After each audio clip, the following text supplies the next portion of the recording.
Hey guys, it's Avery and welcome back to my channel. So today I'm going to be sharing with you guys how I sew and prep my point shoes for class and just like some advice and things I've learned when I first started Pointe that I hope you guys find helpful. So let's get into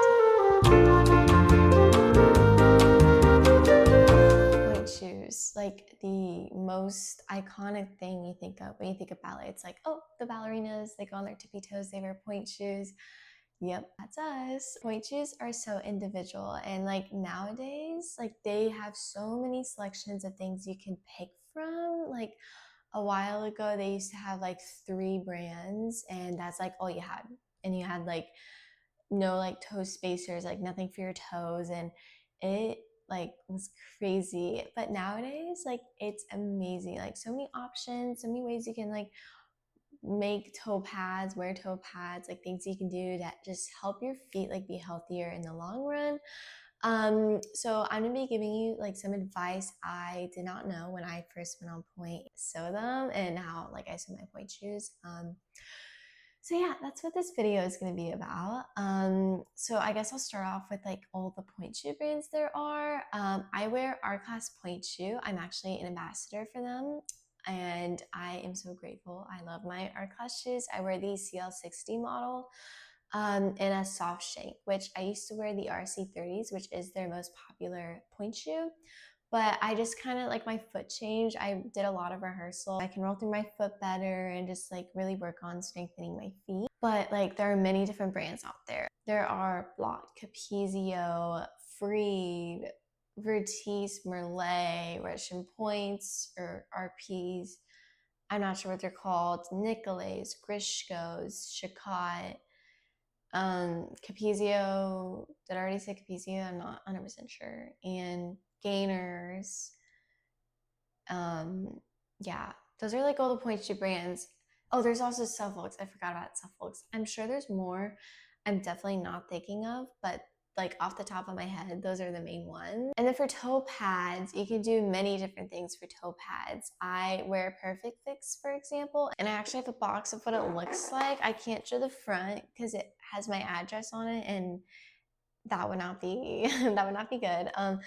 But basically,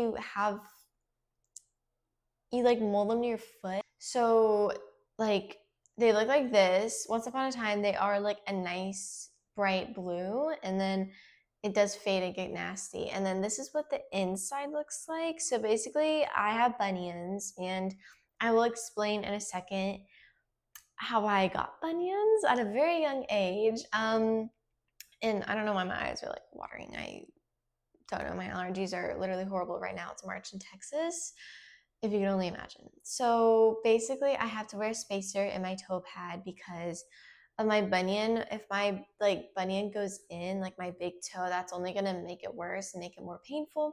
So this is so that it separates it. And then I do not use a lot of like the putty that they give you. Like it's very thin because I like to feel the floor, but this helps foot pain in general, and it just helps me like feel really supported in my pointe shoe. So these are the toe pads I wear, but there's of course like regular ones. This is what like a regular toe pad looks like. Nothing special, just plain. There's also like lamb's wool toe pads, or some people don't even wear toe pads in their shoes, which mad respect for them because I could never do that. I think my feet would die. Like that sounds horrible.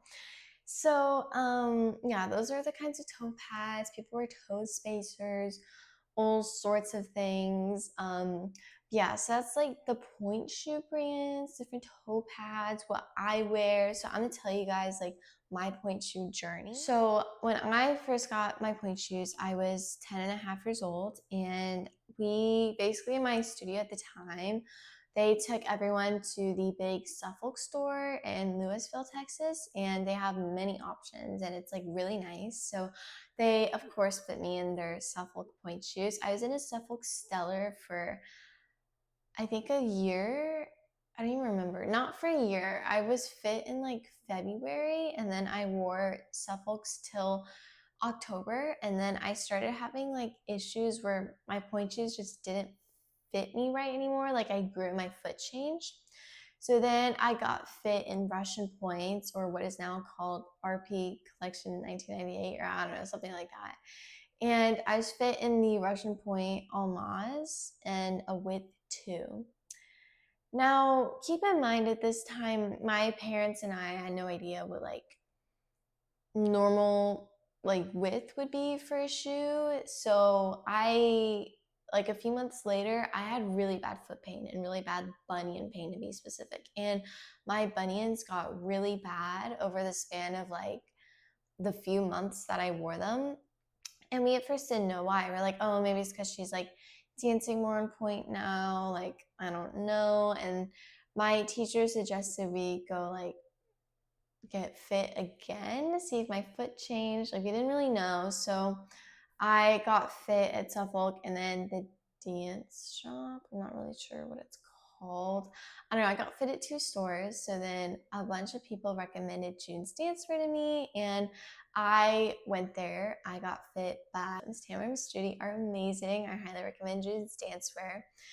And like I said, I was in it with 2, and they were like, oh, they were like, you should not be in this shoe. They gave me a shoe. They didn't tell me what width it was, and it felt so much better. And they're like, you know what width this is? It's a width 5. 5. 3 widths too small. And also that style I was in, the Almaz, was a narrower shoe.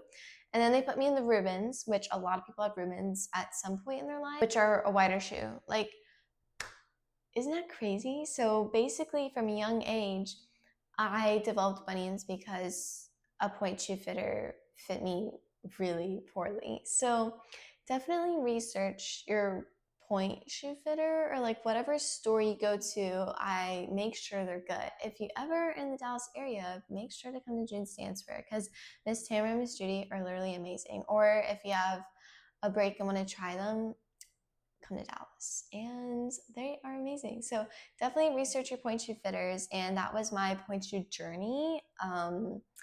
So yeah, very sorry to look at this. I just grabbed the first pair of pants I found. So yeah.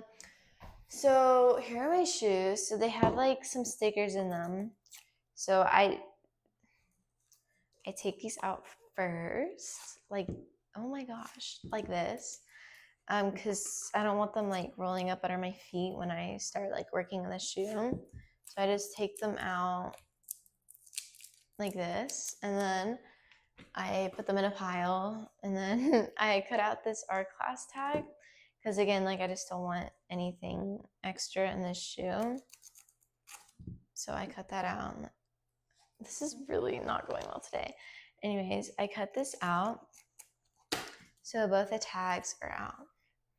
And then I like this top. You can see the satin here is like uneven. Can y'all see that? It's like uneven and bumpy. And this makes it very hard to like balance. Like my ankle rolls a lot. So I just like take the top when it's like wrinkled, and I take this whole part of the satin off like this, if you can see. So I cut it straight, and then I'm gonna cut it like up and like this, and then I just kind of, really know this is hard to show, but I cut the whole top of the satin off. I know my fingers are like hiding it, but like this, and then I slowly take it off all the way because this, like I said, it helps me like balance better. And also, if you don't take it off, like the more and more you turn, it's gonna get like like just not good. And then it also will like roll up and can cause you to roll your ankle because some parts will wear off and some parts won't. So it's just better for me to like take all of it off at the beginning. This is just a personal preference. I did do this for a long time when I was younger, and then I stopped, and now I do it again, and now I understand why I did it because I feel like my balance and turns are a lot better. Let me make it even because I'm gonna cry if it's not. Okay, and then you see my pile of satin. So see the difference? It's completely smooth, and I can't really, they're not darned or anything, so they're not fancy where they can balance, but like this one's less wobbly, like it's more secure, and then this one's still like moves around a lot more. I don't know, like this one's a lot more secure. So I do this, so I'm gonna repeat it to this side. You can see I kind of nicked like that little corner, but here is what it looks like up close, I just take this part off. So now I'm gonna move this over here to my off-screen pile of trash. So yes, now I'm going to like bend them. So the first thing I do is I step on the box so my fat, like wide foot can fit. I don't know if you'll be able to hear the crunch. I'm gonna take my microphone off so y'all can listen to the crunchiness of it.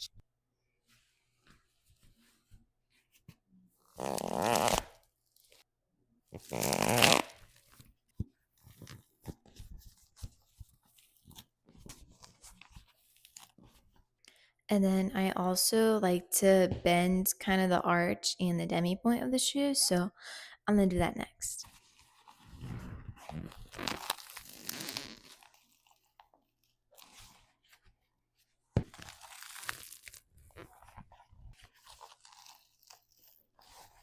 Okay, I don't know if that was a good ASMR or not. But yeah, so I bent the shoes and this just helps them like mold on my feet more and like the demi point too.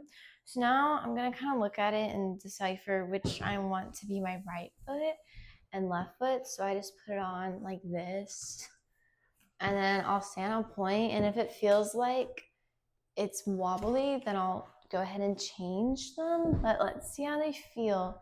I know you can't see my head and I'm very sorry. But these I think feel pretty good. This is my left shoe, so I'm gonna write it down. And this is a thin Sharpie, by the way, like super thin. So I write underneath the shank and above the S on the art class, I write a little L. And this is pair 181. Oh my gosh, we're getting close to 200. That's crazy. And then R181. Okay. That's done. And I don't pull the drawstring till like I'm about to wear them because that makes sewing very difficult. So here is what the shoes look like. They look like that. They're all like mushed and like more flexible and stuff. So, and then here's the other one. It's my right shoe. So yeah, this is what it looks like. And like I said, I just cut the little tips off. So now I'm gonna show you guys how I sew them. Okay guys, I'm still on the floor, so sorry, but I fold back the point shoe like this so I can sew them better. And then I take my ribbons and I sew them, well, like I said, I do I do satin ribbons, so I don't have to do like the loop thing. Okay, so I take my ribbons, just gonna put that over there, and it comes like folded evenly, so I just kind of do this and I'll cut it into 4 parts, obviously. So long thing like this, it is folded in half. So then I cut it like this, and then I fold it in half again, and that's like even enough. And then I cut it so that I have my 4 pieces of ribbon. So that's done. And I have my big bolts of block elastic. And here she is. I had to get a new one recently because I had my other one for like 2 years and it was running out. I just kind of eyeball like how much elastic I use. I probably should like measure this better, but I don't. So I'm gonna do about like this much. I don't know how much this. It's better to cut like a longer piece than too short. So then I kind of take it and evaluate if it looks like enough, and it does. Like that looks about right. So then I take and then I make another one just like this, and I measure it so that it's the same. Then it is time for like the sewing part. So I have like a safety pin. You can see, I don't know why it's not showing up.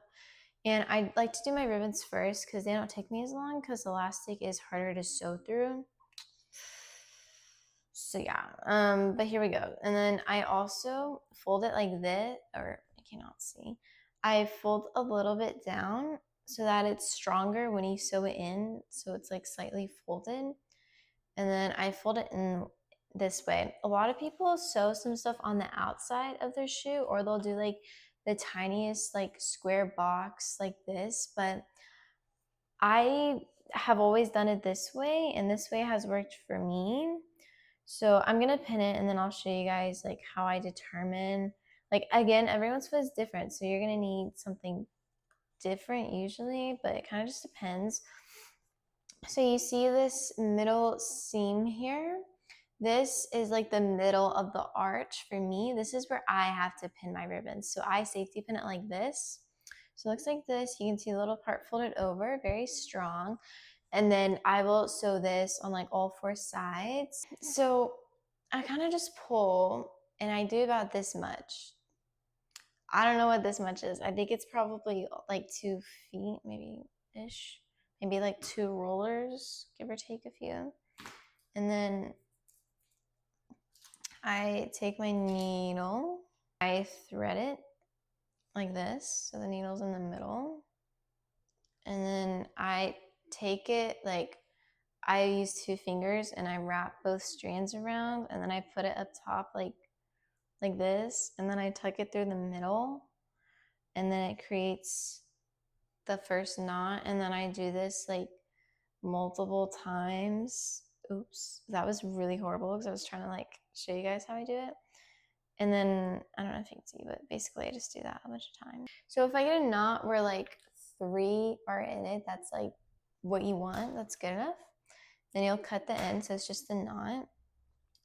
And then it's just like a simple stitch, or at least what I do. Some people do like some elaborate thing, but I just do the basic. You can't see my head anymore, but so y'all can see what I'm doing here. So I go here through it, and try not to get the elastic because then you won't be able to tighten it. So just lightly through the material. And sorry, I have like a horrible angle while I'm doing this. Oh, I'm not even showing it. So I'll first get it through like that, and then I'll pull it so that you can, like, the knot secures it. And then I just do this multiple times. Oh my gosh. I'm gonna sew it here because my wrist is like getting in the way, and then you'll be able to see this side. Okay, so you see how I've done all of that. So now you can probably see better. Here is the top, and I just go in like this, lightly through the first layer of material, stick it through, and pull it like this. Like up here, again, like not getting the elastic, but just the material. Actually, maybe I'll do one more just to be extra secure. So then I go through the thread, just the very top of it, straight through like this, and then I pull my needle through. This is to make sure it doesn't come undone. Then I go from the bottom to the top, and then I go through like one more time. I kind of do go through the ribbon too. So then you cut it like this. Make sure you have enough room so it's easier to tie. So then you literally just tie it like you're tying a shoelace, and I do like a triple knot, if not like 4 knots, because I'm just paranoid. I don't want it to come out. So yeah, okay, I tie it like this, and then I cut the excess. And there you have and then I kind of pull it to make sure it's tight. And that is a completely sewn point shoe ribbon.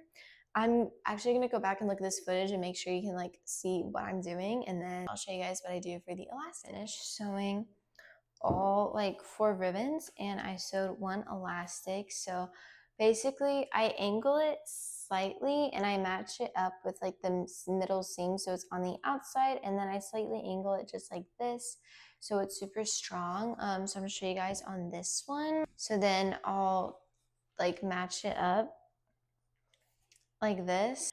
I'll safety pin it just like this, and then it's like slightly angled, or I can like angle it however much I want when I sew it, and then I'll sew it just like that. So here it is. I do the same process, and then once I sew this side, I'll put them on and I'll mark how tight the elastics need to be. I go in, pull it through,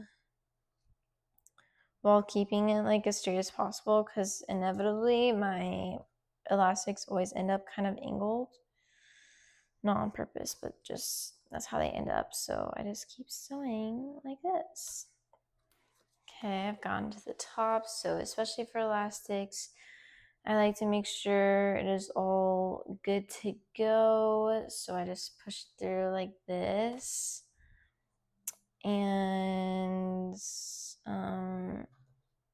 so thick and it's like hard to maneuver. And then I just do this like a bunch of times, and then it's usually good to go. So yeah, like this, and then I'll cut it again like I usually do. So I'm actually gonna mark them now. So yeah, I'll see you guys when I'm ready to mark them. And I did not feel like putting toe pads on for this because I don't really need to. So I just take my elastic and I pull it to this side like this, and then I mark where it needs to be, but I do like my elastics on the tighter side, so I'll be like that. And then I'm gonna quickly pull my foot, or you can still see it. Just ignore my feet, please. I know they look rough. And then I'll do the same thing to this side. I'll just pull it over like that. Mark it lightly with a pencil. And then make sure it's good. So I'll have 2 pencil marks.